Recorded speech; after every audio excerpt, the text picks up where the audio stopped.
Earth Day, it's of course a time to raise awareness about conserving our natural resources. And for many Floridians, this is a big priority. Absolutely, including those right here in the Big Bend. Our Brittany Beatty explains how preserving a local landmark is key to our water system.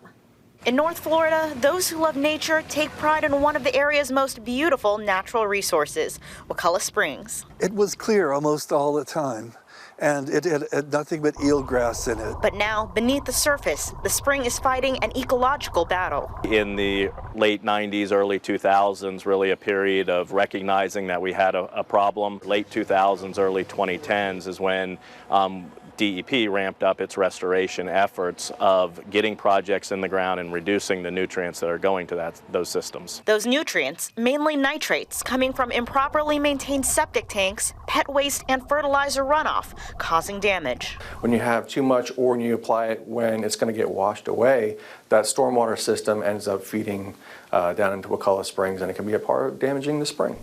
Algae and other invasive plants are also choking out native species. But it's not just a spring. The entire Wakulla Springshed extends through Wakulla and Leon counties, also into South Georgia. Lake Jackson and Tallahassee is in the middle of the Springshed. Water entering this lake goes underground and ends up in the spring roughly 30 days later. It's just traveling through a cavern in the ground, and there are caves from the bottom of this lake going all the way to Wakulla Springs. All the caves and sinkholes are part of the underground aquifer system, a major source for drinking water. Nitrates from other parts of the Springshed end up in the aquifer too. Over the years, water quality and clarity have been an issue. But in recent years, things have been improving. There's a trend line, that you can see over the last 2 decades where it's kind of gone down slowly but surely. Part of that's due to the city of Tallahassee's advanced wastewater treatment facility, and some of that has to do with the projects that we're working on right now, which are the septic to sewer projects. Scientists actively testing water throughout the Springshed for clarity, nutrients, and other substances, both in the field and at DEP. Since 2015, the state's spending roughly $63 million on restoration efforts.